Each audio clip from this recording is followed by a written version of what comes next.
বন্ধুরা, আমি শ্যামলী বলছি, শ্যামলী রান্নাঘর। তোমরা সব কেমন আছো? ভালো আছো তো? দেখো আমি কি রান্না করছি আজকে। বিরিয়ানি, ডিম বিরিয়ানি। দেখো ভালো করে একটু ফলো করো।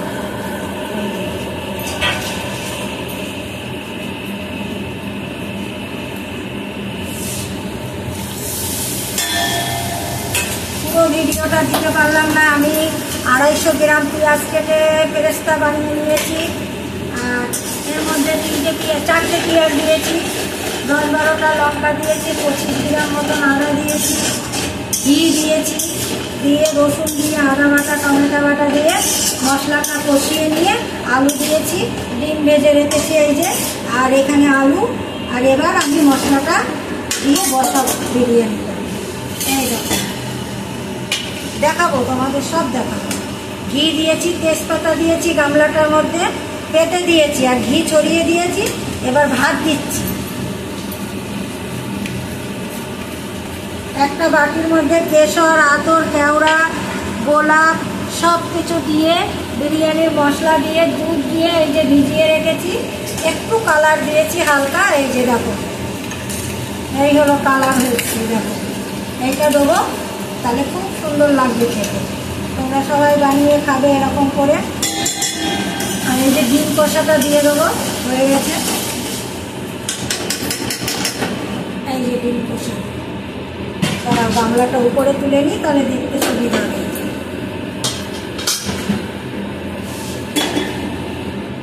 ডিম দিয়ে আলু দিয়ে কষিয়েছি, কষিয়ে এটা দিয়ে দিচ্ছি। এবার মিশাচ্ছি বিরিয়ানিটা।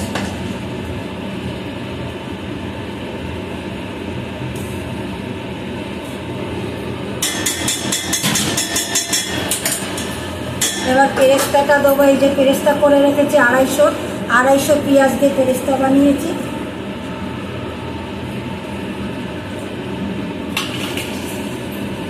এবার আবার ভাত দেবো।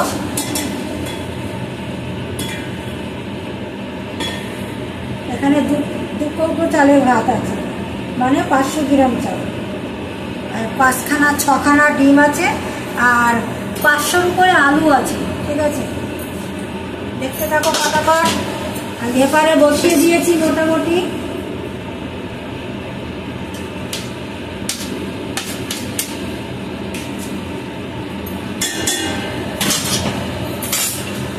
এই যে পেঁয়াজের পেরেস্তা দিচ্ছি। এই যে কেশর, আতর, কেওড়া, গোলাপ সব কিছু দিয়ে একটু কালার দিয়ে দুধ দিয়ে সব ভিজিয়ে রেখেছিলাম, এটা দিচ্ছে। এই যে দেখো কালারটা দেখেছো কি সুন্দর এসছে। শ্যামলী রান্নাঘর, সবাই লাইক কমেন্ট শেয়ার করো। ভালো লাগলে বেশি বেশি করে করো, তাহলে আমার আরও উৎসাহ বাড়বে। আমি আরও ভালো ভালো রান্না দেবো। এবার দেবো আবার, এটা দিলে লাভ। এই যে সবটা দিয়ে দিচ্ছি।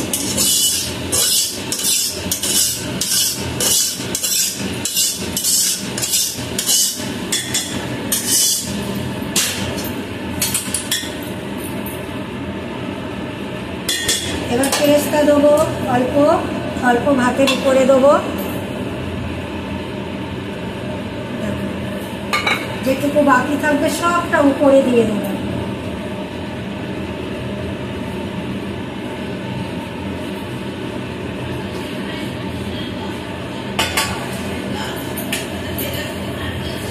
এই যে পেরেস্তা দিয়ে দিলাম।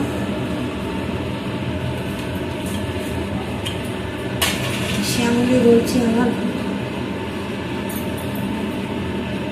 মশলাটা দিয়ে দিলাম সব। এর মধ্যে বিরিয়ানি মশলাও দিতে হবে।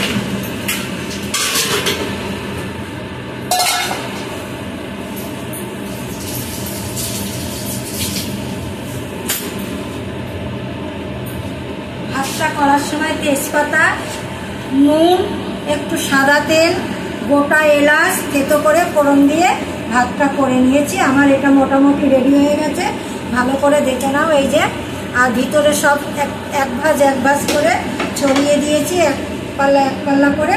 তারপরে ভাত দিয়েছি, কিছুটা ডিম দিয়েছি, হাই রাখছি। এবার আমি ভেপারে বসিয়ে দিয়েছি মোটামুটি। ভালো লাগলে লাইক কমেন্ট শেয়ার করো।